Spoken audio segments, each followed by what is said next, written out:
This week in country music history, Garth Brooks took the Thunder Rolls to #1 and pushed the boundaries of exactly how much truth a country song could tell. Welcome to CMA's This Week in Country Music History. There's a specific kind of tension that comes right before a storm, and in 1991, Garth Brooks captured it perfectly. When the Thunder Rolls hit #1, it marked a back-to-back run of 4 hits from his sophomore album. But this one was different. It was dark, it was cinematic, and it was honest. The song was a masterclass in atmosphere. Co-written by Garth and Pat Alger, they designed the track to explore a dual metaphor, the sound of thunder rolling inside a marriage and outside a home at the same time. Tanya Tucker actually recorded it first in the late 80s, but when it wasn't released immediately, Garth decided to cut it himself. He recalls being scared to death during those early meetings at the record label, where producer Jerry Crutchfield was desperate for more. He said he thought the song was unfinished and wanted to know exactly how the story ended. That request for an ending led Garth and Pat to write the infamous third verse. While the radio edit focused on the infidelity, Garth's full version was even more intense. In the original and live version, he includes that killer third verse where the wife reaches for a pistol to end that cycle of betrayal. This dark narrative was brought to life in a music video directed by Bud Schaetzle.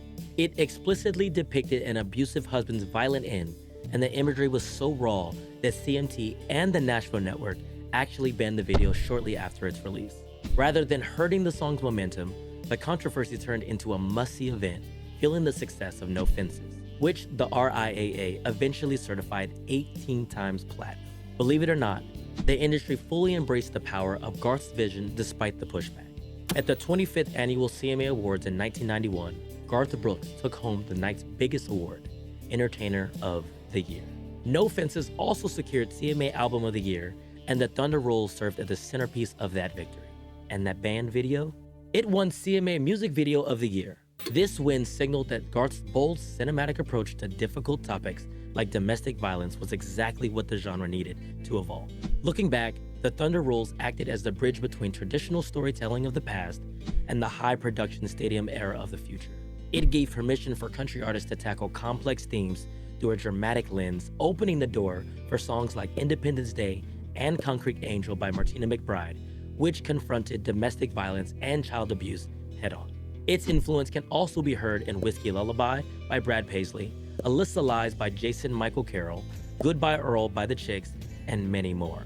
Those songs proved that mainstream country audiences were willing to embrace darker, emotionally raw truths when the storytelling felt authentic. Today, the Thunder Rolls operates as a landmark piece of storytelling that has grown into a powerful nightly ritual. When tens of thousands of voices scream that hidden third verse, it's a ritualized nod to the heavy, cinematic truth Garth Brooks brought to the top of the chart.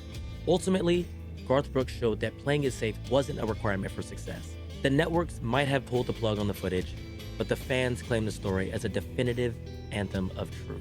That's This Week in Country Music History. I hope you're following CMA because next week, we're keeping it in the family. We look back at the album that launched Garth Brooks' wife, Trisha Yearwood, into superstardom.